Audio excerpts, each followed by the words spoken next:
بذات خود اپنے مسجد نبوی میں مصلی امامت کا نظام کرتے ہیں۔ اس لیے صحابہ نے کہا تھا کہ آپ کو نبی کریم صلی اللہ علیہ وسلم نے ہمارے دینی معاملات کا امام بنایا، حج کا بھی امام آپ کو بنایا تھا، ہمارے نمازوں کا بھی امام آپ کو بنایا ہے، اور ہم اپنے دنیا کے معاملات میں بھی آپ کو امام بنا دیتے ہیں۔ یہ ڈائریکشن موجود تھی، میرے آقا کی حدیثیں موجود تھی۔ ایک خاتون آ گئی حضور علیہ السلام کی خدمت میں فتویٰ پوچھنے کے لیے، کیا پوچھنے کے لیے؟ فتویٰ لینے کے لیے آ گئی۔ تو یہ بھی یاد رکھیں کہ سب سے پہلے مفتی میرے آقا کریم صلی اللہ علیہ وسلم۔ سب سے پہلے مفتی کون ہے؟ بولیے، سب سے پہلے مفتی کون ہے؟ نبی کریم صلی اللہ علیہ وآلہ وسلم۔ وہ بی بی آئی اور مسئلہ پوچھا، حضور نے بتا دیا، پھر کہنے لگی حضور اگر میں آؤں اور آپ یہاں نہ ہوں تو پھر آپ کے بعد مفتی کون ہوگا؟ اگر میں آؤں، ابھی تو مفتی آپ ہیں، تو آپ کا نائب مفتی کون ہوگا؟ پھر میں یہ مسئلہ کس سے پوچھوں؟ حضور علیہ السلام نے فرمایا کہ اگر تو آئے اور مجھے نہ پائے تو پھر ابوبکر صدیق کے پاس چل جائے۔ میں مفتی ہوں اور میرا نائب مفتی ابوبکر صدیق رضی اللہ عنہ۔ اس کا مطلب یہ ہوا کہ پہلے مفتی کون ہے؟ بولیے، پہلے مفتی کون ہے اور دوسرے مفتی کون ہے؟ اور یہ مفتی ابوبکر صدیق خود بنے تھے؟ بولیے، کس نے بنایا تھا؟ نبی کریم صلی اللہ علیہ وسلم۔ مفتی حضور علیہ السلام نے بنایا۔ ٹھیک ہے جی، آگے چلیے۔ نبی کریم صلی اللہ تعالی علیہ وآلہ وسلم آپ جس جگہ مثال مبارک فرماتے ہیں، جس جگہ آپ کی روح مبارک قبض کی جاتی ہے، اللہ تعالیٰ آپ کو اپنے پاس بلا لیتا ہے، وہ حضرت سیدہ طیبہ طاہرہ سیدہ عائشہ صدیقہ رضی اللہ تعالی عنہا کا حجرہ تھا۔ جی، حضور کا یہاں وصال ہوتا ہے، وہ کون سی جگہ تھی؟ بولیے، آج جہاں حضور کی قبر مبارک، آپ کا مزار مبارک ہے، وہ جگہ اصل میں کس کا گھر تھا؟ بولیے، کس کا گھر تھا؟ کس کا گھر تھا؟ اور حضرت عائشہ صدیقہ کون تھی؟ بولیے، حضرت عائشہ صدیقہ کون تھی؟ میں اصل میں اس طرح آپ کو ساتھ ملا رہا ہوں تاکہ وہ باتیں یاد ہو جائیں، ہمیں بھول جاتی ہیں، لوگ ہمیں چکر دے دیتے ہیں، بڑی جلدی چکر دے دیتے ہیں۔ آپ چکر میں نہ آئیے گا، باتیں یاد رکھیں۔ وہ جگہ جہاں میرے آقا صلی اللہ علیہ وآلہ وسلم آج بھی آرام فرما ہے، گنبد خضرا اوپر ہے اور اس کے سائے میں میرے آقا صلی اللہ علیہ وسلم آرام فرما ہے، وہ جگہ اصل میں کیا کون سی جگہ تھی؟ حضرت عائشہ صدیقہ رضی اللہ تعالیٰ عنہ کا حجرہ۔ اور حضور علیہ السلام جب آپ وصال فرماتے ہیں تو آپ حضرت سیدہ عائشہ صدیقہ رضی اللہ تعالیٰ عنہ کا گود میں سر رکھا ہوا اور ایک میں آپ نے سینہ مبارک کے ساتھ ساتھ لگایا ہوا، اور حضرت عائشہ فرماتی ہیں کہ مجھے بڑی سعادت یہ ملی ہے کہ آخری چیز جو حضور علیہ السلام کے منہ میں گئی ہے وہ مسواک تھا۔ کیا تھی؟ حضور علیہ السلام نے مسواک کو دیکھا، حضرت ابوبکر صدیق کے بیٹے آئے، حضرت عائشہ صدیقہ کے بھائی حضور کی عیادت کرنے کے لیے پوچھنے، ان کے ہاتھ میں مسواک تھی، تو حضور علیہ السلام کو مسواک کا بڑا شوق تھا، بڑی محبت تھی مسواک کے ساتھ، تو آپ نے جو ہے وہ دیکھا، حضرت عائشہ صدیقہ رضی اللہ تعالیٰ رازدار تھی حضور علیہ السلام کی، دیکھا نگاہوں سے پہچان گئی کہ حضور مسواک کرنا چاہ رہے ہیں، تو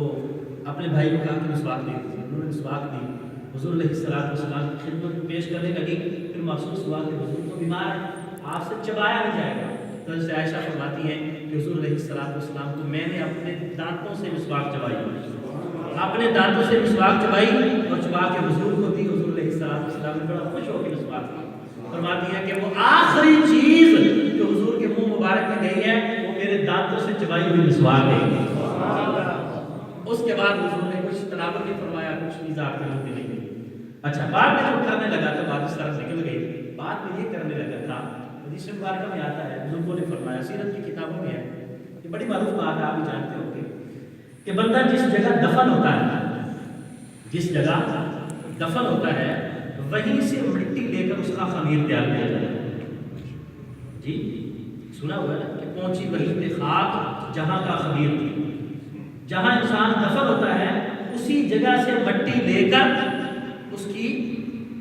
تخلیق کی جاتی ہے۔ نبی کریم صلی اللہ علیہ وسلم سیدہ طیبہ طاہرہ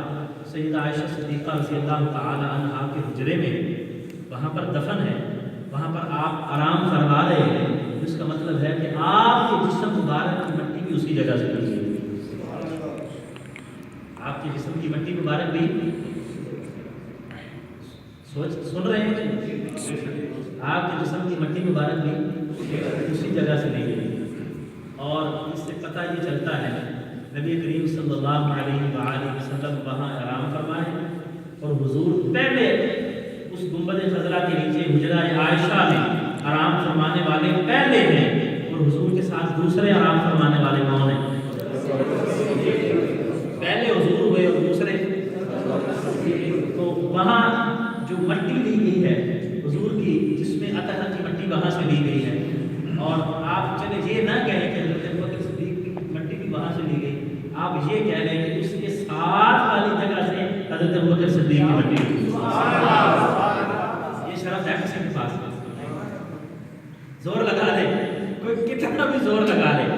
یہ وہ کہتے ہیں نا کہ اس عادت بزور بازو نیز تانا بخشن خدائے بخشن دا، یہ اللہ کی دی ہوئی طاقتیں ہیں بھائی، اللہ کی کرم نوازیاں کون چھین سکتا ہے؟ یہ اللہ کی دی ہوئے فضائل ہیں، قیمتیں ہیں، یہ کوئی مائی کا لال چھین نہیں سکتا۔ نبی کریم صلی اللہ علیہ وسلم کے جسم اطہر کے ساتھ لگنے والی مٹی، فرماتے ہیں کہ وہ مٹی وہ شرف رکھتی ہے کہ وہ عرش خدا سے بھی افضل ہے۔ کتابیں پڑھ کے دیکھ لیجیے، میں حوالے دیتا ہوں، وہ عرش اعظم سے بھی افضل ہے جو مٹی میرے آقا کے جسم اطہر سے لگی ہوئی ہے، اور اس کے ساتھ ابوبکر صدیق آرام فرمایا۔ تو پہلے گنبد خضرا میں آرام فرمانے والے حضور، پہلے حضور اور دوسرے، یہ بھی آپ سنا ہوگا پہلے، پھر میں دہرا دیتا ہوں یاد ہو جائے کہ جب حضرت ابوبکر صدیق کا وصال ہوا تو پہلے آپ نے وصال ہونے سے پہلے آپ نے گھر والوں کو یہ وصیت فرمائی کہ جب میں اس دنیا سے چلا جاؤں تو مجھے غسل دینا، کفن پہنانا، اور کفن پہنا کے مجھے دربار نبوی میں دروازہ رسول صلی اللہ علیہ وسلم کے باہر لے جانا اور آواز دے دینا یا رسول اللہ صلی اللہ علیہ وآلہ وسلم، آپ کا غلام ابوبکر صدیق حاضر ہے، اگر دروازہ کھل جائے تو مجھے وہیں دفن کر دینا، اور اگر دروازہ نہ کھلے تو مجھے جنت البقیع میں دفن کر دینا۔ تو روایت میں آتا ہے کہ جیسے یہ کہا گیا تو دروازہ بھی کھل گیا، صرف دروازہ نہیں کھلا، کوئی شخص یہ کہہ سکتا ہے کہ دروازہ کھل گیا، ہو سکتا ہے کنڈی صحیح نہ لگی ہوئی ہو، وہ دروازہ اس وجہ سے کھل گیا کہ دروازہ صحیح بند ہی نہیں ہوا تھا، دروازہ اس وجہ سے کھل گیا کہ ہوا بڑی تیز چل رہی تھی، وہ دروازہ بھی کھلا اور قبر اندر سے آواز بھی آئی، اوصل الحبیب الی الحبیب، اور حبیب کو حبیب کے پاس لے آؤ۔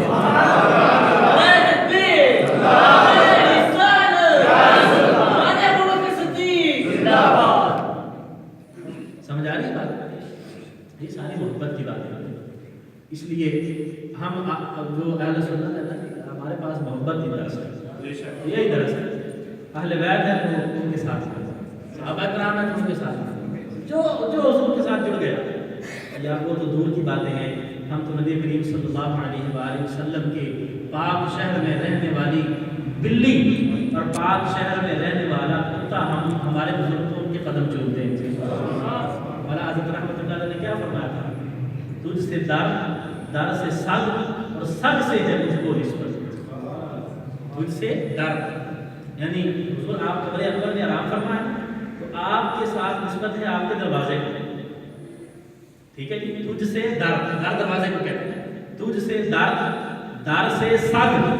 سگ کس کو کہتے ہیں؟ کتے کو، سگ کس کو کہتے ہیں؟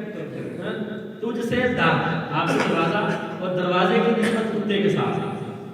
ٹھیک ہے، اور سگ سے ہے مجھ کو نسبت، اور وہ جو کتا ہے اس کے ساتھ میری نسبت، وہ ہم ڈائریکٹ آپ کے ساتھ نسبت نہیں لگاتے، دروازے کے ساتھ بیٹھا ہوا کتا، اس کتے کے ساتھ ہم اپنی نسبت جوڑتے ہیں، ہم تو وہ آگے نسبت کو بھی بے ادبی ہے، ہم تو وہ کی بھی ادبی ہے، ہمارے بزرگوں نے اتنا ادب ہمیں سکھایا۔ حضرت ابوبکر صدیق کی شان کا مقام کا وہاں اس دروازے پر بیٹھے ہوئے جانور کی یہ حیثیت ہے،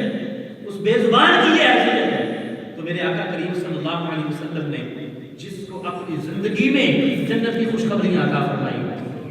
اپنی زندگی میں، اور میرے آقا صلی اللہ علیہ وسلم نے ساری زندگی ابو بکر صدیق کے احسان کا تذکرہ کیا۔ حضور نے فرمایا تھا کہ ابو بکر میں نے سارے لوگوں کو احسانات چکا دیے ہیں، لیکن ابو بکر تیرے احسان میں نہیں چکا سکتا۔ اور میرے آقا صلی اللہ علیہ وسلم کا ابو بکر کے ساتھ تعلق اتنا تھا، روایات میں آتا ہے حضور فرماتے تھے جو بھی کوئی پیسوں کی ضرورت پڑتی، کسی جگہ پر صرف کرنے ہوتے، کان نبی صلی اللہ علیہ وسلم یقضی فی مال ابی بکر کما کان یقضی فی مال نفسی، ابو بکر کے مال میں حضور ایسے تصرف فرماتے تھے کہ جیسے اپنے مال میں بندہ تصرف کرتا ہے۔ میری جیب میں مال ہے نا، میرے جیب میں پیسے ہیں تو میں اس کو جیسے چاہوں استعمال کروں، ان کی جیب میں پیسے ہیں، ان کی جیب میں بڑا تعلق بھی ہے، بیٹا کیوں نہیں ہے، بھائی کیوں نہیں ہے، بیٹے سے باپ کے چلا ذرا 100 روپیہ دے ایک بار کاٹ کے دے، دوسری بار 1000 روپیہ دے دے، 2 بار کاٹ کے دے، تیسری بار ابا جی یہ میرے کو بھی تھوڑا رہ رہا ہے، میری جیب ضرور خالی کرنی، تھوڑا یہ میرے کو بھی رہ رہا ہے، صحیح نا؟ میرے آقا صلی اللہ علیہ وآلہ وسلم روایات میں آتا ہے کہ حضرت ابوبکر صدیق کے مال میں ایسے تصرف فرماتے جیسے بندہ اپنی جیب میں پیسے پڑے ہوئے خرچ کرتا ہے۔ ابوبکر صدیق اس کو اتنے دے دو جی آپ سنو، اس کو اتنے دے دو جی آپ سنو، اس کو اتنے دے دو جی آپ سنو، باتیں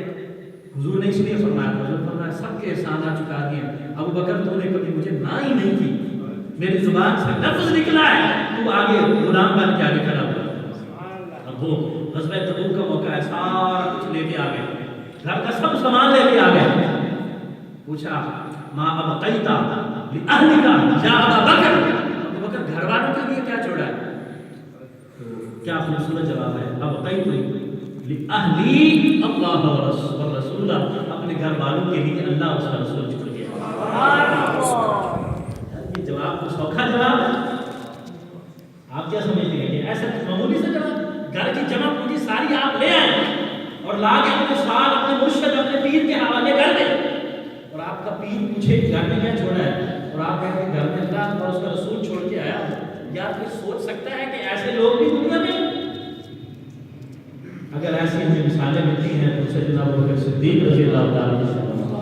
تو حضور کے غلاموں کی بات سے ملتی ہے۔ دوسرے کی بات کر رہا ہے، اسے 2 مثالیں دے دیتا ہوں۔ آقا کریم صلی اللہ علیہ وآلہ وسلم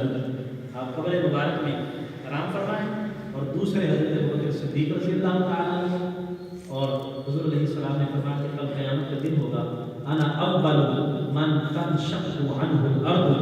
جب قیامت ہوگی تو اللہ تعالیٰ کا حکم ہوگا کہ سارے جو قبروں میں ہیں اٹھ جائیں، اٹھ کے باہر نکل آئیں اور آپ میدان حشر کی طرف روانہ ہونا شروع ہو جائیں۔ حضور فرماتے ہیں انا اول من تنشق عنہ الارض، سب سے پہلے جو اپنی قبر سے نکلے گا وہ میں ہوں گا، اور پھر حضور نے فرمایا میرے ساتھ ہوگا پھر سے قبر میں سب سے پہلے کون نکلے گا؟ نبی کریم صلی اللہ علیہ وسلم، اور دوسرے یہ ابوبکر صدیق سے دوسرے کا یہ منصب کہاں سے چھینا جی، یہ نائب رسول ہونے کا، اور دوسرا حضور پہلے دوسرے ابوبکر، حضور پہلے دوسرے ابوبکر، یہ کہاں سے چھینو گے؟ پھر آقا کریم صلی اللہ علیہ وآلہ وسلم نے جنت میں بھی اسی طرح ارشاد فرمایا، جنت میں حضور علیہ السلام کی خدمت میں حضرت ابوبکر صدیق نے عرض کی کہ یا رسول اللہ یہ دروازہ یہ دروازہ یہ دروازہ، اس میں بھی داخل ہوگا، اس میں ایک صبر والا دروازہ، ایک روزے والا دروازہ، ایک نماز والا دروازہ، تو جو نمازیں زیادہ شوق سے پڑھتا ہوگا اس دروازے، جو روزہ شوق سے رکھتا ہوگا اس دروازے۔ حضرت ابوبکر صدیق عرض کرتے ہیں یا رسول اللہ کیا ایسا بندہ بھی ہے کہ سارے دروازوں سے داخل ہو؟ حضور نے فرمایا ہاں ابوبکر ایسے بندے بھی ہیں، اور تو بھی انہی بندوں میں سے سارے دروازوں سے جنت میں داخل ہو سکتے جس دروازے سے مرضی۔ میرے آقا کریم صلی اللہ علیہ وسلم قیامت والے دن حوض کوثر پر ملیں گے، اگر امتی وہاں پر ضرورت محسوس کریں گے تو وہاں ہوں گے، اور پھر جب حضور علیہ السلام محسوس کریں گے کہ امتیوں کو وہاں میزان کی ضرورت ہے، حساب و کتاب تولتے ہوئے ضرورت ہے، حضور وہاں جائیں گے۔ جب وہاں جائیں گے تو حوض کوثر پر جو مومن جو غلام جام پینے کے لیے حوض کوثر کا آئیں گے تو وہاں کون ہوگا؟ تو روایات میں آتا ہے کہ حضور ادھر جائیں گے اور پیچھے ابوبکر صدیق کو کھڑا کر دیں گے، ادھر بھی کہنا کہ آپ ابوبکر صدیق میں نے آپ کے ہاتھ سے جام نہیں پینا، نہیں پینا تو پھر ادھر جاؤ جانا ہمارے راستے سے، ادھر جام نہیں ادھر حوض کوثر نہیں، اتر جائیں۔ دوستو اللہ تعالیٰ نے حضرت سیدنا صدیق اکبر رضی اللہ تعالیٰ عنہ وہ مقامات کا میرے آقا کریم صلی اللہ علیہ وآلہ وسلم حضرت سیدنا ابوبکر صدیق کے بارے میں فرماتے تھے انا امن الناس علیہ فی صحبتہ وفی مالہ ابو بکر، سب سے زیادہ اپنی سنگت، اپنی معیت یعنی اپنی حاضری اور اپنے مال کے حوالے سے جس نے مجھ پر احسان کیا ہے، سب سے زیادہ جس نے احسان کیا ہے وہ ابو بکر صدیق۔ مجھے مال کی ضرورت، پیسوں کی ضرورت پیش آئی تو ابو بکر کبھی غیر حاضر نہیں، اور اگر مجھے ساتھی کی ضرورت پیش آئی کہ میرے ساتھ کوئی ہو، میں نے جانا ہے میرے ساتھ کوئی ہو، تو ابو بکر کو وہاں پر بھی غیر حاضر نہیں۔ ہر جگہ غزوہ بدر، غزوہ احد، غزوہ خندق، غزوہ تبوک، کوئی غزوہ دیکھے ابو بکر صدیق غیر حاضر نہیں۔ کسی جگہ پر دیکھیں، غار میں دیکھیں تو ابو بکر صدیق صاحب، مزار میں دیکھیں تو ابو بکر صدیق صاحب۔ جی اللہ تعالیٰ نے فضل وہ کرم نوازی فرمائی تھی حضرت سیدنا ابو بکر صدیق رضی اللہ تعالیٰ عنہ۔ تو یہ جماعت ثانی 22 جماعت ثانی آپ رضی اللہ تعالیٰ اس سے بات کا، تو آج آپ کی خدمت میں خراج عقیدت کے چند جملے میں نے عرض کیے۔ دوستو حضرت ابو بکر صدیق رضی اللہ تعالیٰ عنہ کو جو مقام ہے، جو ان کو عروج ملا تھا،